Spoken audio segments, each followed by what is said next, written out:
এই নিয়ে চতুর্থবারের মতো দেখা আমাদের, অথচ প্রতিবারই উনি এমন হুমকি ধামকি দিয়ে আমায় অপমান করে। আসলেই লোকটা, আজ আমি ওনার বাসায় এসেছি মেহমান হয়ে, আজ অন্তত একটু ভালো ব্যবহার করা যেত আমার সাথে, অথচ তার কোনো পরিবর্তন নেই।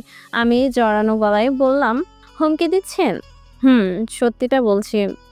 এবার বেশ জড়তা কাজ করলো আমার মাঝে, শীতল হয়ে আসলো আমার ভিতর। কি জন্য লোকটা আমাকে অকারণে অপমানিত করে বেড়ায় তাও জানি না, তবে নেতা সাহেব যে সুবিধার মানুষ না, তার কথাবার্তায় অবগত হয়ে গেলাম। এখন লোকটার সাথে কথা বাড়ানো মানেই নিজের ইজ্জতে আরো এক দফা ফালুদা বানানো। বলা তো যায় না কখন না জানি রেগে তার ফেভারিট ডায়লগ বলে ওঠে, আউট।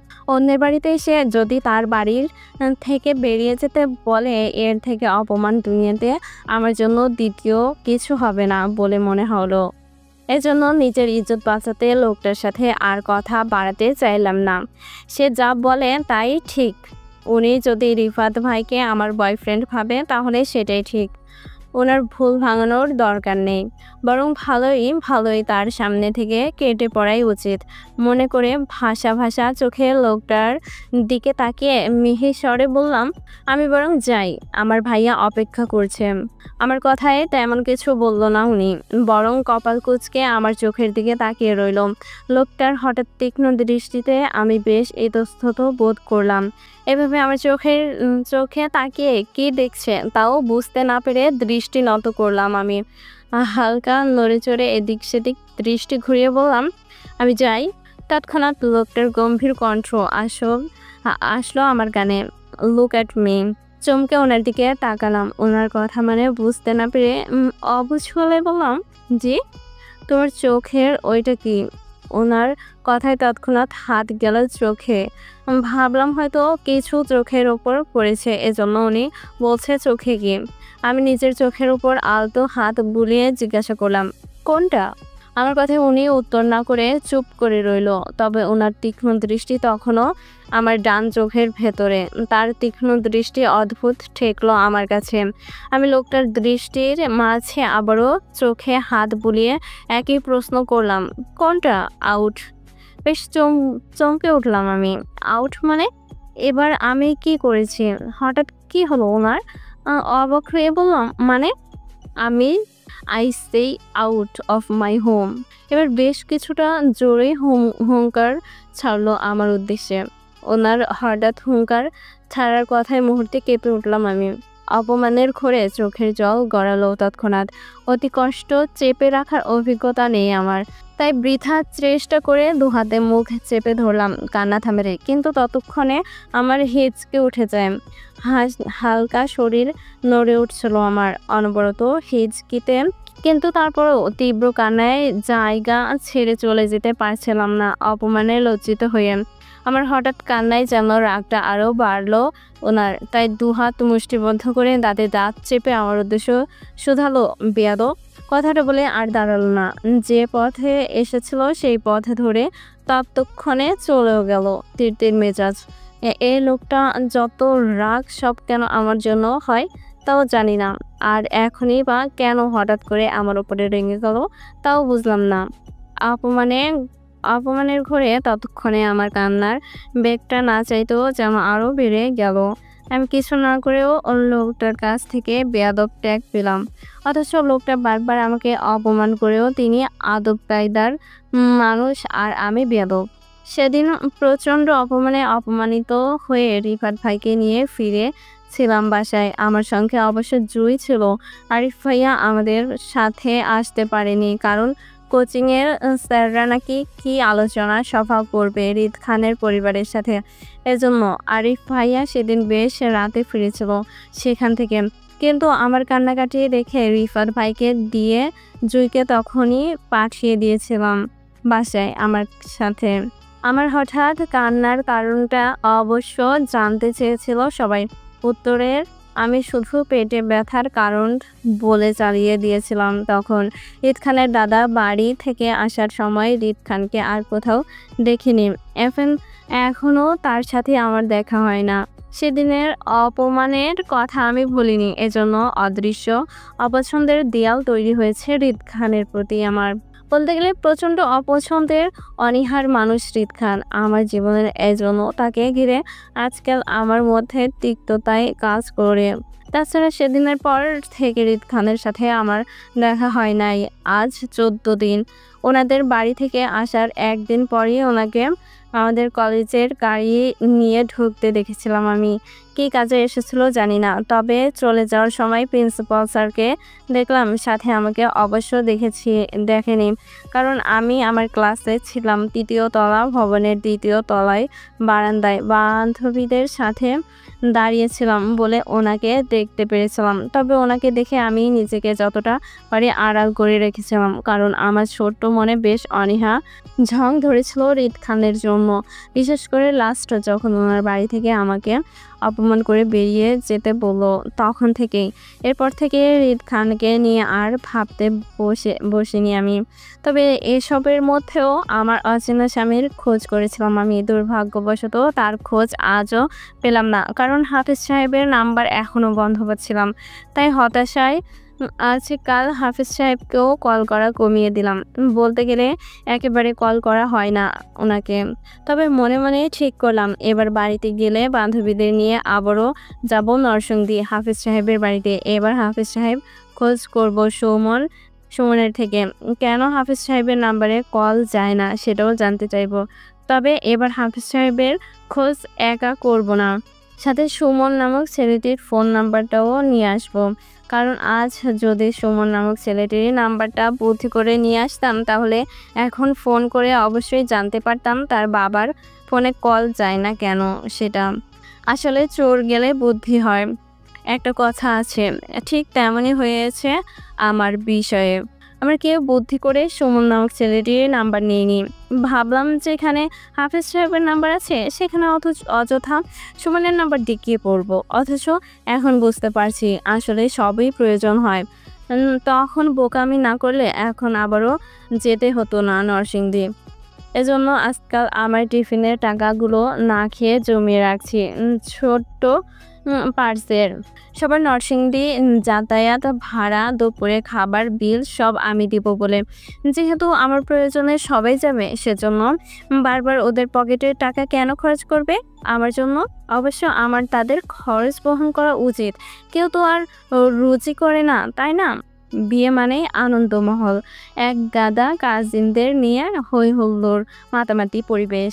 হইচই করে সবাই দল বেঁধে কালার মিলিয়ে শাড়ি পাঞ্জাবি পরার উচ্ছ্বাস, ঘন্টা লাগিয়ে মন মতো সাজা, নতুন নতুন বিআইন পাওয়া, দুলাভাইকে নিয়ে ঝাম বেশ আনন্দ করা। উফ, অসংখ্য মুহূর্তগুলো এখনই আমার চোখে ভাসছে। আমার আর ভাসছে নাই বা কেন? আমার বড় আপুর বিয়ে বলে কথা, কেউ ভাবতে পারছে না কতটা খুশিতে ভাসছি আমি। মনের আনন্দে হাওয়ায় ভেসে যাচ্ছে বলে আমার তো এখনই ক্লাস করতে মন চাচ্ছে না, অমনোযোগী হয়ে পড়ছি। কি এক অবস্থা! আসলে কাল বিকালে আম্মু ফোন করে জানালো আমার বড় আপু মুক্তা ইসলামের বিয়ে। সেজন্য আরিফ ভাইয়া কাল রাতে ট্রেনে বাড়ি গেল, কারণ ছেলে পক্ষ নাকি ইতিমধ্যে আপুকে পছন্দ করে গেছে। তাই এখন তাড়াহুড়ো করে সবাই আজকে বিয়ের ডেট ফিক্স করতে যাচ্ছে।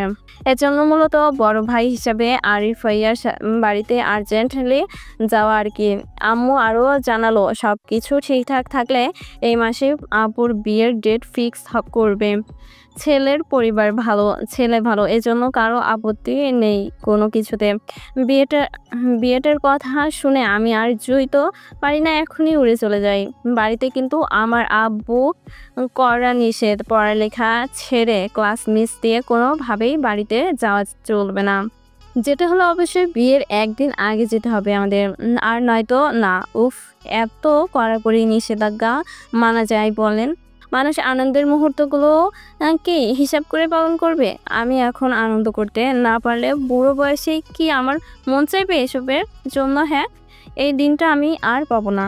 বিষণ্ণ মানে আরিফ ভাইকে রাতে বিদায় করলাম আমরা। এদিকে আপুর বিয়ের নিউজ পেয়ে আনন্দে আমি স্বামীর কথাও ভুলে গেলাম। তাকে যে আমার খোঁজের মিশন বাকি সেটাও স্থগিত রাখলাম। আজকাল হাফিজ সাহেবের নাম্বারের তো ভুলেও কল দিই না। মনে মনে ঠিক করলাম আপুর বিয়েটা শেষ হোক, তারপর না হয় নিজের হারিয়ে যাওয়া স্বামীকে পুরো দমে আবারও খোঁজ করব।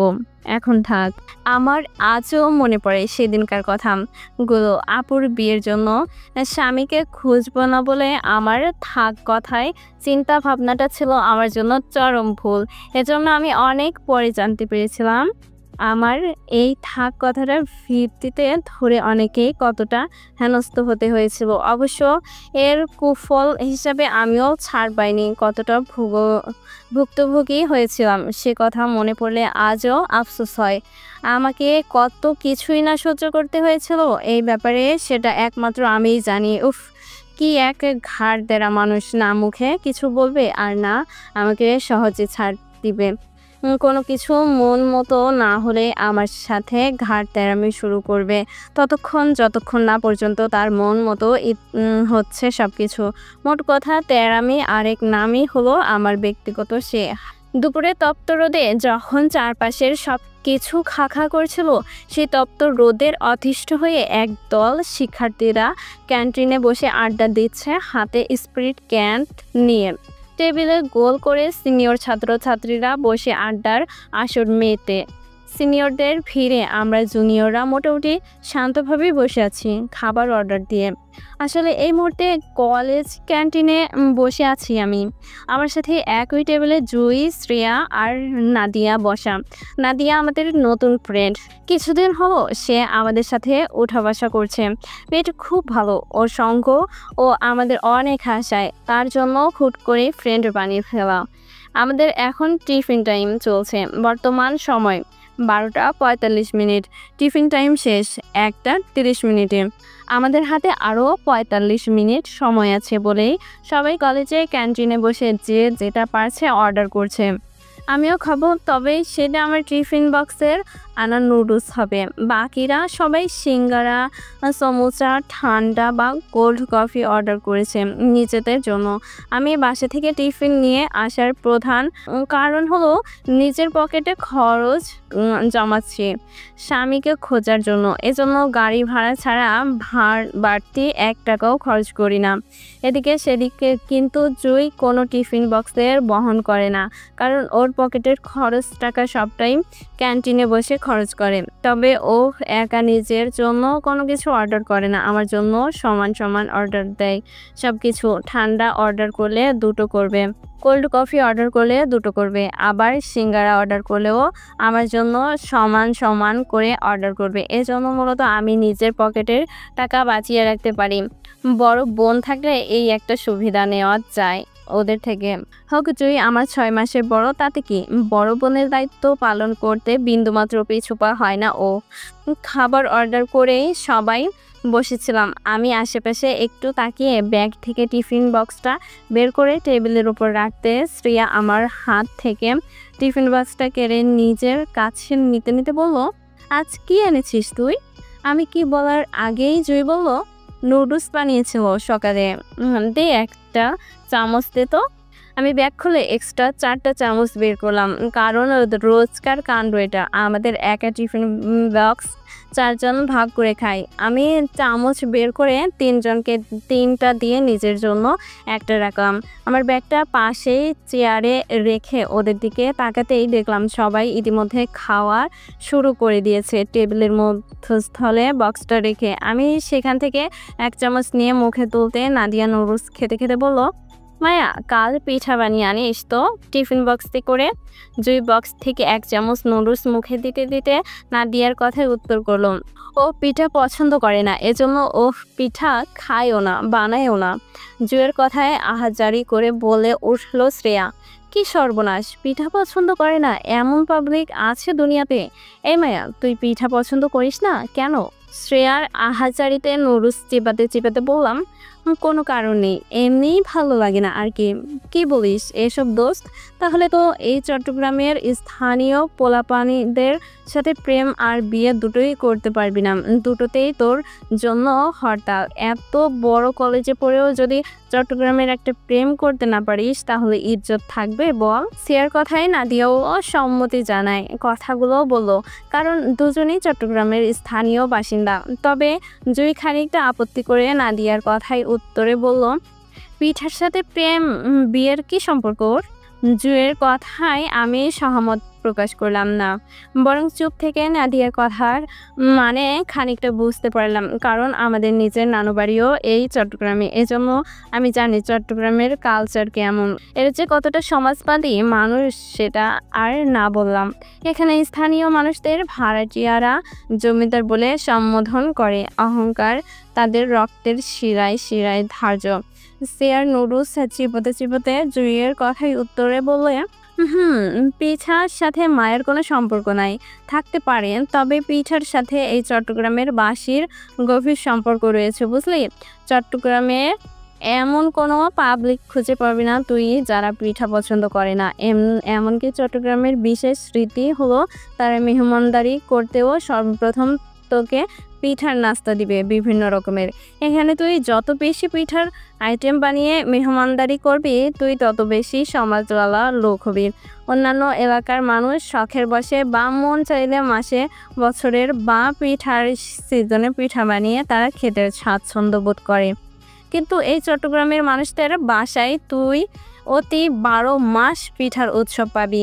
সকালে বা বিকালের নাস্তায় মাস্ট বি পিঠার নাস্তা থাকবে। মোট কথা এখানকার ছেলে বউদের অবশ্যই পিঠা বানানোর মধ্যে বড় গুণ থাকতে হবে, নয়তো শ্বশুর বাড়ির মানুষের খোটা ফ্রিতে শুনতে হবে যে তোমরা সমাজ জানো না। আর যদি তুই চিন্তা করিস যে এখানকার ছেলেদের সাথে প্রেম করবি তাহলে তো পিঠার বিভিন্ন নাস্তা বানানোর মতো পারদর্শী হতে হবে, কারণ এরা 2 দিন পর পর তোর কাছে পিঠা খাওয়ার আবদার রাখবে। এজন্য বলছিলাম যদি চট্টগ্রামে প্রেম বা বিয়ে করার মতো ইচ্ছা থাকে তাহলে অবশ্যই পিঠা বানানোর মতো বড় গুণ অবশ্যই থাকতে হবে মাস্ট। শ্রেয়ার দীর্ঘ কথার ইতি টানতে আমি মাছি তাড়ানোর মতো বাতাস করলাম, মুখের সামনে বেশ কনফিডেন্স নিয়ে বললাম, তাহলে তুই নিশ্চিত থাক এই শহরের মানুষের সাথে আমার কিছুই হবে না, কারণ আমার বিয়ে করার হলে অবশ্যই আমাদের এলাকায় কাউকে দেখে করব।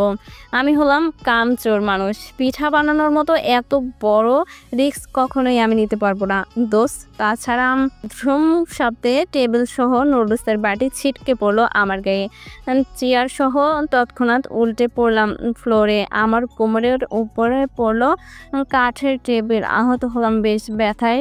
যখন কুকরিয়ে উঠলাম তখনই কেউ একজন আমাকে পুনরায় ব্যথা দিয়ে আমার হাতের উপরে পড়লো রক্তাক্ত অবস্থায়। সেকেন্ডের মাঝে চারপাশে হইচই লেগে গেল, আড্ডার মহলটা মুহূর্তেই টান টান উত্তেজনায় ছেয়ে গেল। বিষণ্ণ ভয়ার্থ হলো পরিবেশটা, কারণ আকস্মিক ঘটনার প্রভাবে আমি তখনও বুঝে উঠতে পারছিলাম না হঠাৎ কি হলো আমার সাথে, আর কেনই বা আমি ফ্লোরে পড়ে গেলাম। অতি শক্টে তপ্ধা মেরেছিলাম, চারপাশে কি হচ্ছিল কিছুই বুঝে উঠতে পারছিলাম না, শুধু কি মানুষের চিৎকারের গুঞ্জন শুনতে পারছিলাম। আমি মাথা তুলে শূন্য দৃষ্টিতে পাশে তাকালাম, দেখলাম এক যুবক আমার বাম হাতের উপরে রক্তাক্ত অবস্থায় কাতরাচ্ছে, মাথা দিয়ে ছটফট করছে মৃত্যু যন্ত্রণায়। ছেলেটির মাথা, কপাল, নাক, ঠোঁট ফেটে গলগল করে রক্ত ঝরছে, অথচ কেউ এগিয়ে আসছে না ছেলেটিকে সাহায্য করতে। রক্তে আমার সাংঘাতিক ফোবিয়া, যার দরুন তখনই বাকশক্তি হারাই। কথা বলা থেকে কষ্ট করেও যখন মুখের কিছু বলতে পারছিলাম না, শুধু গড়গড় শব্দ হচ্ছিল, তখনই বুঝতে পারলাম আমি কথা বলার শক্তি হারিয়েছি। দুই শ্রেয়া, নাদিয়া ওরা কোথায় ছিল তাও বুঝতে পারছিলাম না, কারণ আমার চারপাশের পরিস্থিতিটা হঠাৎ করে এতটা ভয়াবহ হয়ে গেল যে চারপাশে শুধু চাপা হাহাকারের চিৎকার ভেসে আসছিল। আমার কানে। আমি শূন্য মস্তিষ্কে আবারও আমার সামনে পড়ে থাকা ছেলেটির দিকে তাকালাম। শরীরে তার অসংখ্য আঘাতের চিহ্ন, কেউ মেরেছে বেদম বোঝাই যাচ্ছে। দৃষ্টি আমার তখনও আহত ছেলেটির ওপরই ছিল, কিন্তু মুহূর্তের মাঝে আবারও কানে আসলো কিছু মানুষের হুঙ্কারের চিৎকার। আমি চোখ উঠিয়ে সামনে তাকালাম। চোখে ভাসলো কিছু তাগড়া যুবক, হাতে হকিস্টিক নিয়ে হুঙ্কার চিৎকার ছেড়ে দৌড়ে এদিকেই আসছে আমার পাশে পড়ে থাকা রক্তাক্ত যুবকটিকে মারতে।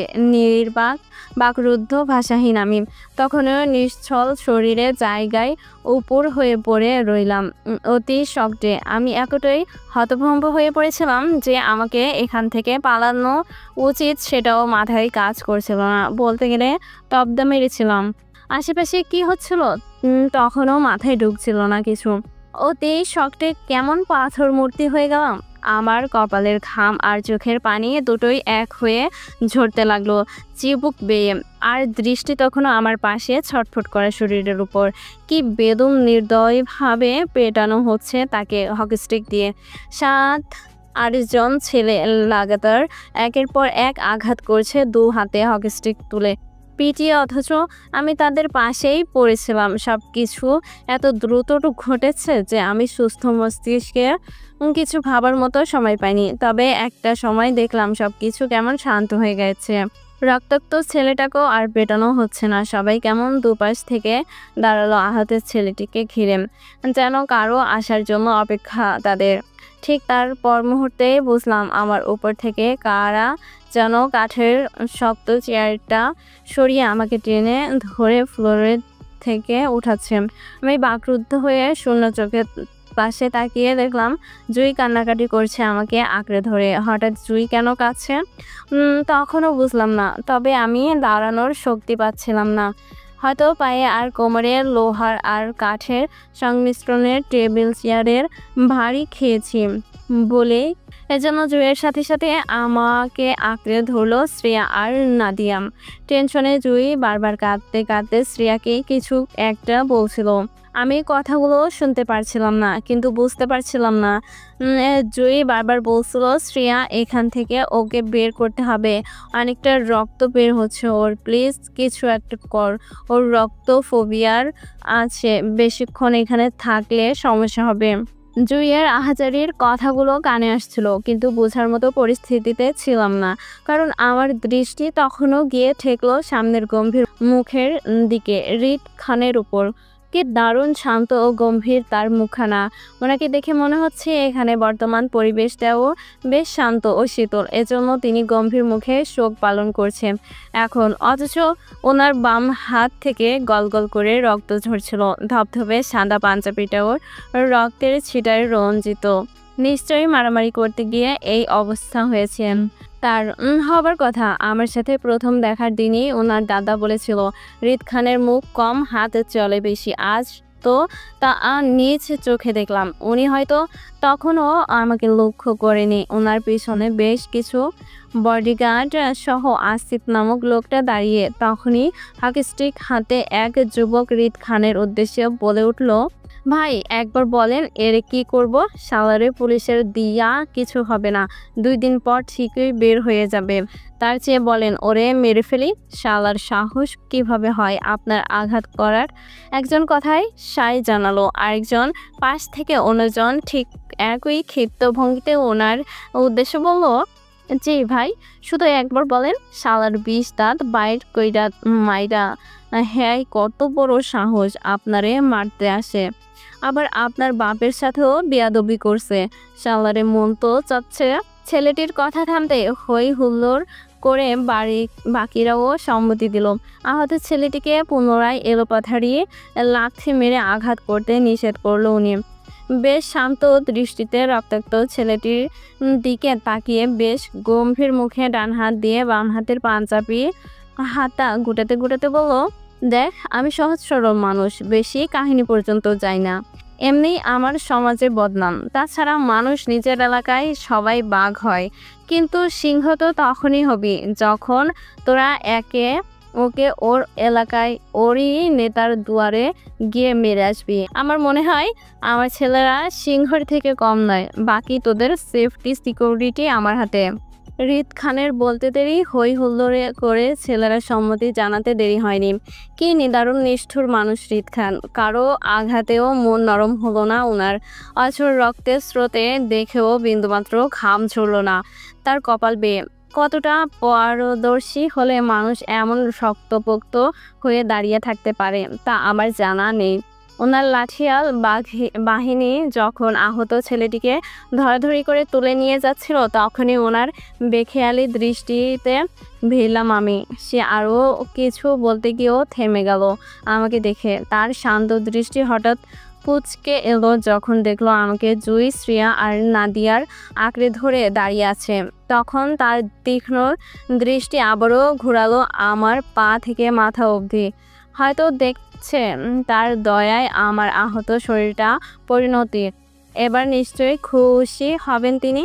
হবারই কথা। এতদিন শুধু মুখে অপমান করত, আজ শরীরে আঘাত করতে পেরেছে বলে তার আজ খুশির দিন হবার কথা। কারণ আমিও তো তার শত্রুর দলের একজনই হই। সে তো আমাকে তার শত্রু মনে করে আসছে এতদিন। আর শত্রুর আঘাতের মানুষ খুশি হয়, তাই সেও হচ্ছে। এই নিয়ে পঞ্চমবারের মতো তার সাথে আমার দেখা। প্রতিবারের চেয়ে এবার পরিস্থিতিটা ভিন্ন। এবার অপমানের সাথে সাথে তার হিংস্রত্বের শিকার হয়েছি আমি সমানভাবে। আমার সারা শরীর নুডলসে মাখো মাখো। সাদা কলেজ ড্রেসটা রক্ত আর নুডলসে মাখো মাখো। জুই কেঁদে কেঁদে আমার শরীর থেকে নুডলস ফেলছে আর বারবার কিছু একটা বলছে আমার উদ্দেশ্যে। আমি সঠিক বুঝতে পারছি না, কারণ আমার নিশ্চল দৃষ্টি তখন রিদ খানের তীক্ষ্ণ দৃষ্টির ওপর। উনি আমার চেহারায় এত কি দেখছে বুঝলাম না। তবে জুই হঠাৎ করে আমার কপালে কিছু একটা চেপে ধরতেই তীব্র ব্যথা অনুভব করলাম আমি সেখানে। ধ্যান ভাঙলো আমার, মস্তিষ্ক সচল হলো। কপালে আলতো হাত বুলিয়ে হাতটা চোখের সামনে ধরতেই বুঝলাম আমার কপাল কেটে যাওয়াতে এমন বিলাপ করে কাঁদছে জুই। কিন্তু হঠাৎ করে আমার কপালটা কাটলো কিভাবে? ভাষা ভাষা চোখের নিচে তাকিয়ে দেখলাম আমার হাতের কাটা চামচের রক্ত লেগে ফ্লোরে পড়ে আছে। বুঝতে পারলাম তখন উল্টে পড়ে যাওয়াতে সেটা দিয়েই হয়তো কপাল কেটেছে আমার। এত সব রক্তাক্ত কাহিনী দেখে এতক্ষণ ঠিক থাকলেও এবার নিজের রক্ত ছড়া দেখে শরীর ছেড়ে দিলাম। শূন্য দৃষ্টি আধার করে আনতেই অনুভব করলাম জুইয়ের সাথে সাথে আবার শ্রেয়া আর নাদিয়াও চিৎকার করে আমাকে ঝাপটে ধরছে নিচে পড়া থেকে বাঁচাতে। তারপর কি হলো আমার মনে নেই। আর না কোনো কিছু বুঝার মতো পরিস্থিতিতে ছিলাম না। শুধু জ্ঞান হারাতে হারাতে দেখছিলাম রিদ খানের অনল দৃষ্টি আমার উপর।